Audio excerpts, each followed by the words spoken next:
Namaste. Good afternoon to all of you. Today we start with a yoga. What is yoga?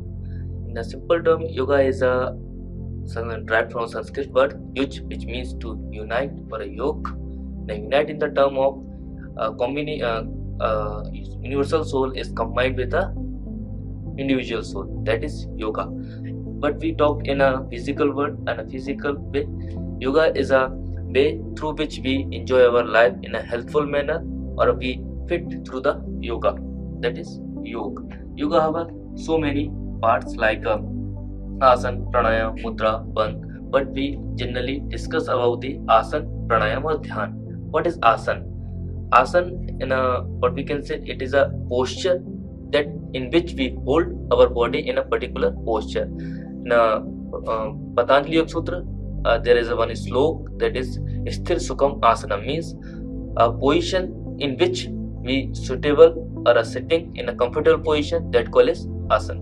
Now we start our এতিয়া আমি অলপ সূক্ষ্ম ব্যায়াম কৰিম। ছাত্ৰসকল, তোমালোক সকলো সাজু হোৱা। প্ৰথমতে ডিঙিটো তললৈ নমোৱা লাহে লাহে।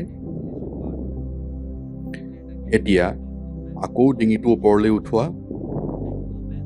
এতিয়া ডিঙিটো পিছলৈ যিমান পাৰা লাহে লাহে নিবলৈ চেষ্টা কৰা। ডিঙিটো তললৈ নিওঁতে উশাহ এৰিবা, ওপৰলৈ আহোঁতে উশাহ ল'বা, আকৌ পিছলৈ নিওঁতে উশাহ এৰি দিবা, আৰু লাহে লাহে যেতিয়া আগৰ অৱস্থানলৈ আহিবা তেতিয়া উশাহ ল'বা।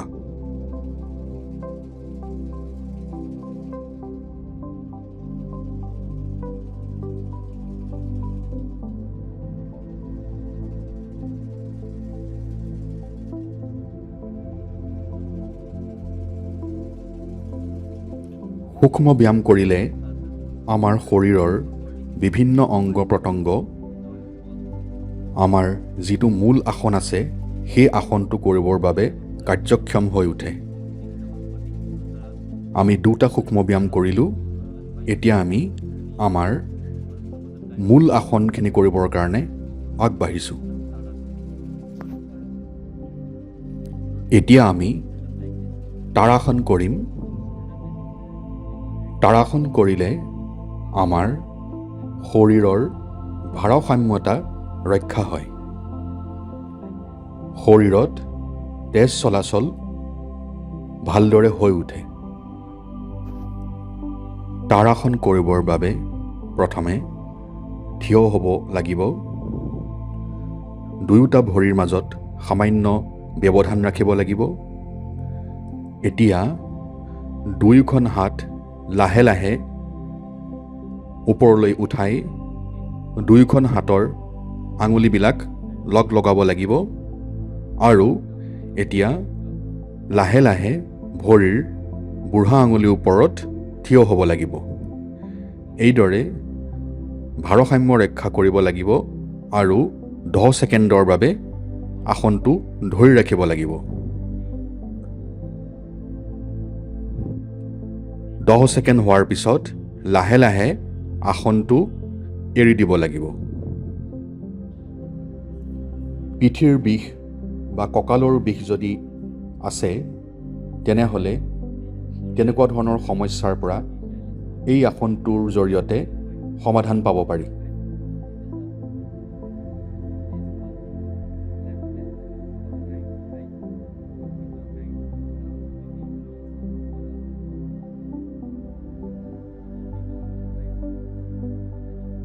আমি এতিয়া বৃক্ষাসন কৰিম। বৃক্ষাসন কৰিবৰ বাবে প্ৰথমতে থিয় হ'ব লাগিব। তাৰপিছত বাওঁ ভৰি বা সোঁ ভৰিটো ওপৰলৈ নি এটা ভৰিৰ ওপৰত ৰাখিব লাগিব। তাৰপিছত দুয়োখন হাত লাহে লাহে ওপৰলৈ নি মূৰৰ ওপৰত নমস্কাৰ মুদ্ৰাত ৰাখিব লাগিব। এতিয়া ভাৰসাম্য ৰক্ষা কৰি এইটো অৱস্থানত আসনটো ধৰি ৰাখিব লাগিব।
এতিয়া আমি বহি থকাৰ ভংগীমাত এটা আসন কৰিম।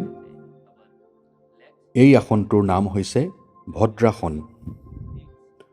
ভদ্ৰাসন কৰিবৰ বাবে প্ৰথমতে পোন হৈ বহিব লাগিব।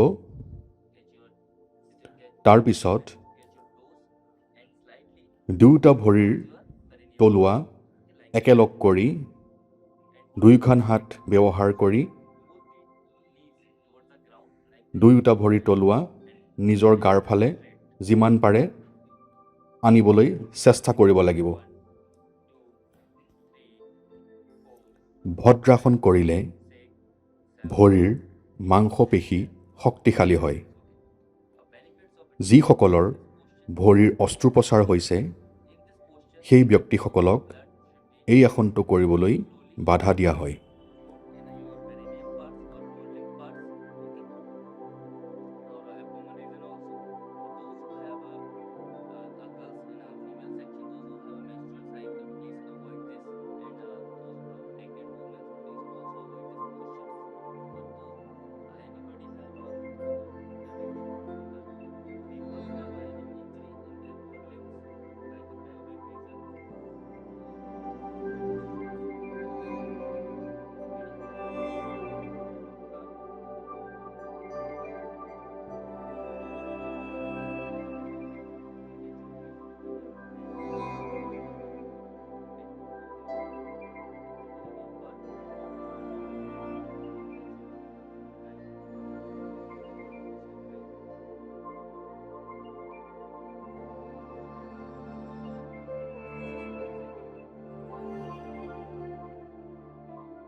এতিয়া আমি আৰু এটা আসন কৰিম। সেই আসনটোৰ নাম হৈছে উষ্ট্ৰাসন। উষ্ট্ৰাসন কৰোঁতে আমি প্ৰথমেই বহি থকাৰ ভংগীমাত অৱস্থান গ্ৰহণ কৰিব লাগিব। দুয়োটা ভৰি চিধাকৈ মেলি ৰাখিব লাগিব। এতিয়া লাহে লাহে সেইটো অৱস্থানৰ পৰা বজ্ৰাসনৰ ভংগীমাত বহিব লাগিব।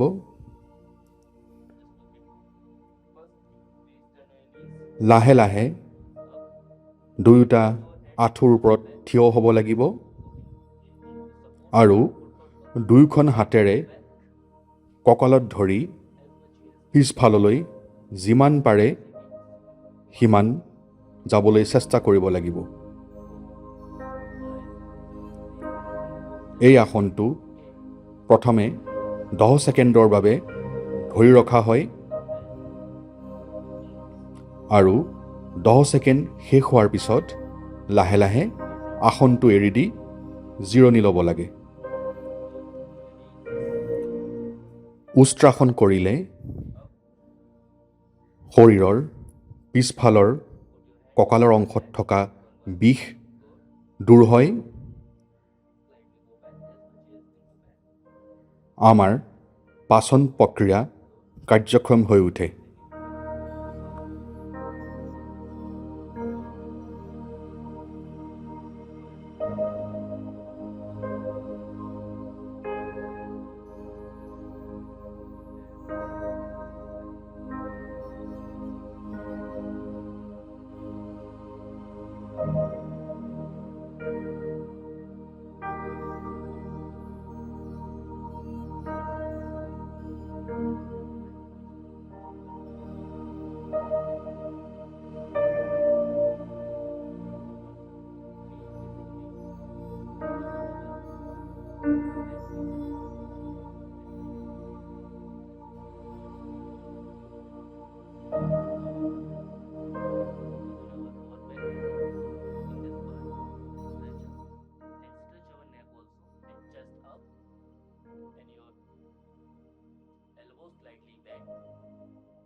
আমি শুই থকাৰ ভংগীমাত আসন কৰিম। প্ৰথম আসনটোৰ নাম হৈছে ভুজংগাসন।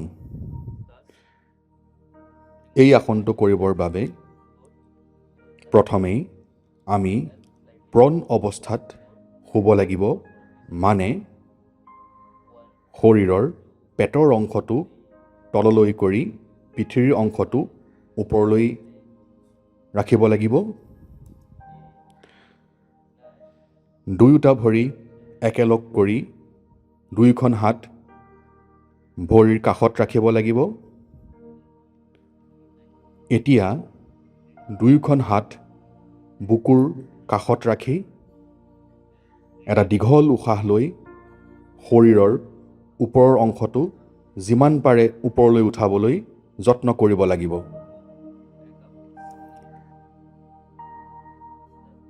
আমাৰ পিছৰ আসনটোৰ নাম হৈছে শলভাসন। শলভাসন কৰিবৰ বাবে প্ৰথমেই প্ৰণ পজিশ্যনত অৱস্থান ল'ব লাগিব। দুয়োখন ভৰি একেলগে থাকিব। এতিয়া দুয়োখন হাত দুয়ো ভৰিৰ তলত ৰাখিব লাগিব। শৰীৰটো সম্পূৰ্ণ চিধাকৈ থাকিব। এতিয়া এটা দীঘল উশাহ লৈ দুয়োখন ভৰি একেলগ কৰি যিমান পাৰে সিমান ওপৰলৈ নিবলৈ যত্ন কৰিব লাগিব।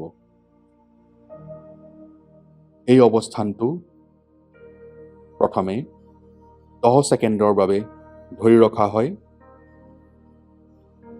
10 ছেকেণ্ড শেষ হোৱাৰ পিছত আসনটো লাহে লাহে এৰি দিয়া হয়।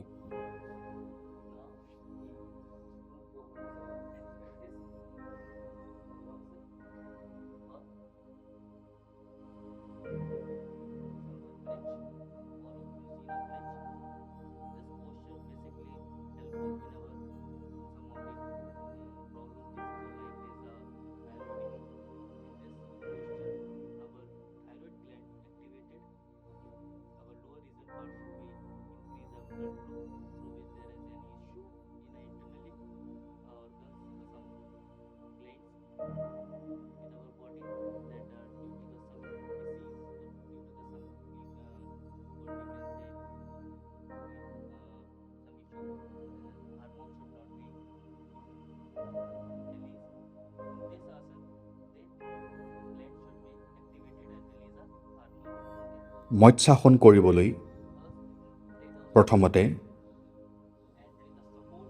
শোৱাৰ ভংগীমাত শৰীৰটো ৰাখিব লাগিব। শৰীৰৰ পিঠিৰ ফালটো তললৈ থাকিব আৰু পেটৰ অংশটো ওপৰমুৱাকৈ থাকিব। এতিয়া দুয়োটা ভৰি ভাঁজ কৰি কঁকালত দুয়োখন হাত ৰাখিব লাগিব। এতিয়া কঁকালত হেঁচা দি শৰীৰটো যিমান পাৰে ওপৰলৈ ঠেলিবলৈ চেষ্টা কৰিব লাগিব। দুয়োটা আঁঠু চিধা হৈ আগবঢ়াই নি ভৰি চিধাকৈ ৰাখিব লাগিব। এইদৰে প্ৰথমে 10 ছেকেণ্ড সময় ৰাখিব লাগিব। 10 ছেকেণ্ড সময় শেষ হোৱাৰ লগে লগে শৰীৰৰ অংগবিলাক এটা এটাকৈ এৰি দি পুনৰ আগৰ অৱস্থানলৈ আহি জিৰণি ল'ব লাগিব।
পৱন মুক্তাসন কৰিবলৈ আমি শোৱাৰ ভংগীমাত অৱস্থান ল'ব লাগিব।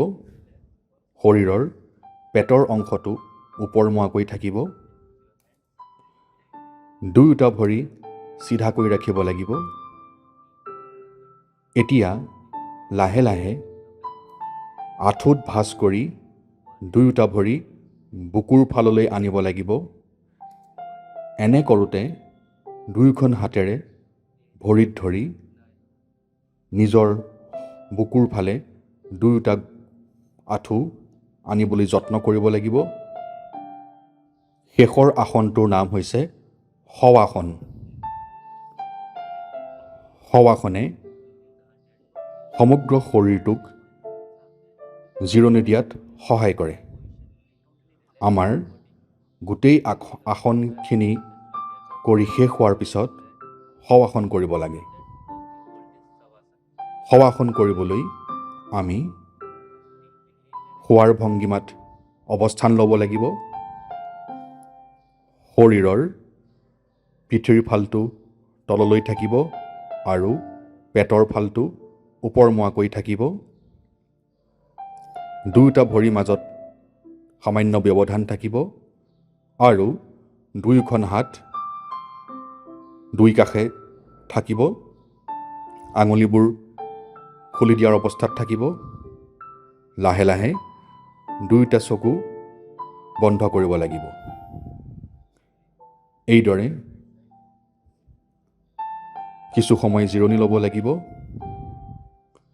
আৰু আসনটো এৰি দিয়াৰ সময়ত শৰীৰৰ সোঁফালে বা বাওঁফালে শৰীৰটো ঠেলি দি লাহে লাহে বহিবলৈ যত্ন কৰিব লাগিব।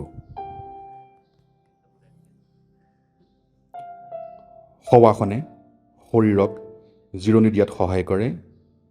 এইটো বহুত দৰকাৰী। সকলো আসন কৰি শেষ হোৱাৰ পিছত শৱাসন কৰিব লাগে।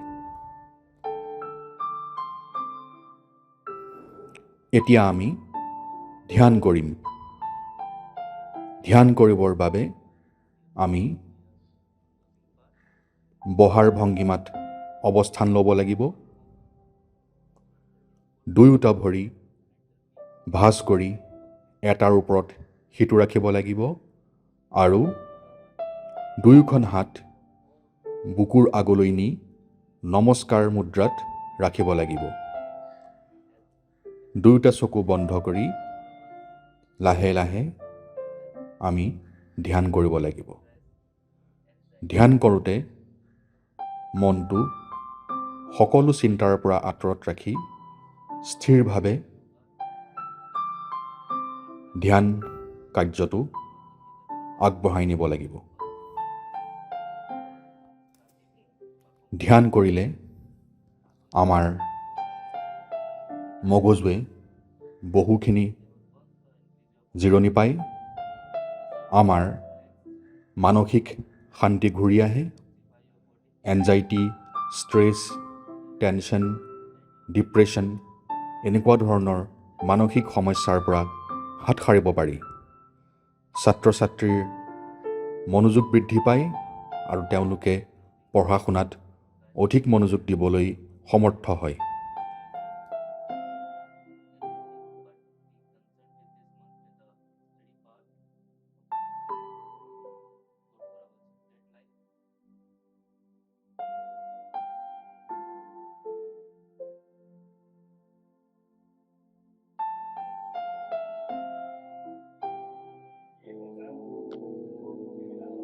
स्वः तस्य वितुर्वरेण्यं भर्गो देवस्य धीमहि धियो यो नः प्रचोदयात्। মন্ত্ৰ শেষ হোৱাৰ পিছত কিছু সময় সেইটো অৱস্থানতে থাকিব লাগিব। শ্বাস প্ৰশ্বাস নিয়মীয়া হৈ থাকিব আৰু লাহে লাহে দুয়োটা চকু খুলি দিব লাগিব।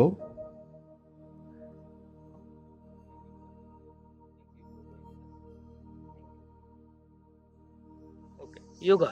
What is yoga?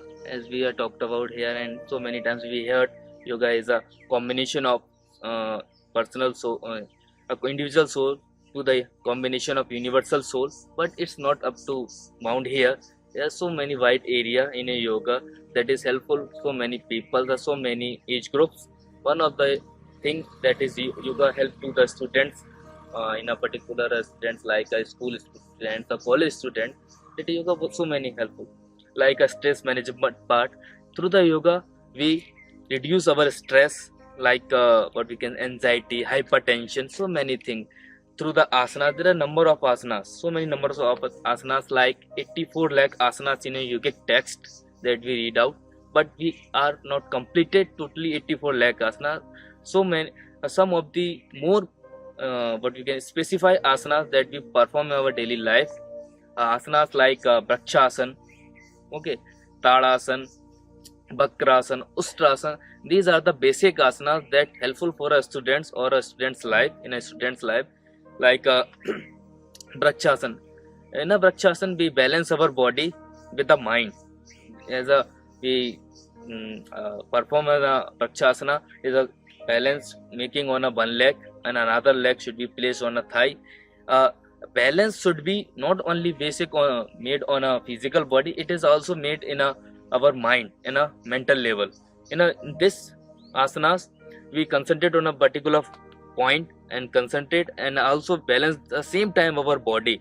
This practice also makes our body and mind balance. Same this practice also helpful our in a study part. Once a student concentrate over our body part or a study part, the study will be improved. Okay, for an example, a students aim to be achiever like a higher studies in our life, or their dream should be become a officer or a astronaut, whatever he want in your life achieve to be become. So he have to concentrate, he have to improve their concentrate. How can concentrate improve? Through the yoga activities. One of the but like a Brakshasana I already suggest you. In Ustrasan he is improve our physical capacity through the Ustrasan part. In Ustrasan we improve our digestion part. In a digestion is some of the time somewhere I have read it out, if your stomach is healthy, your thoughts must be healthy. If your thoughts must not be healthy, your stomach should not be healthy. I read somewhere, but I not remember. There is a line, means कि अगर आपके thoughts अच्छे हैं तो आप बहुत अच्छे से काम कर पाएंगे, आप फिजिकली भी फिट रहेंगे. अगर आपके थॉट्स अच्छे नहीं हैं तो आप फिजिकली भी फिट नहीं रहेंगे. सिंपल सम इसका मेथड है. So through the like ushtrasana or bhujangasana, we stimulate our body internal organs through which they what we can secrete some juices through which our digestion should be improved and our thoughts must be improved and we think positive always. These are the some benefits or a demerit. There is a no demerits for a yogasan, but there is some precaution, contraindications we follows in our life. They are for all. That's enough. Thank you.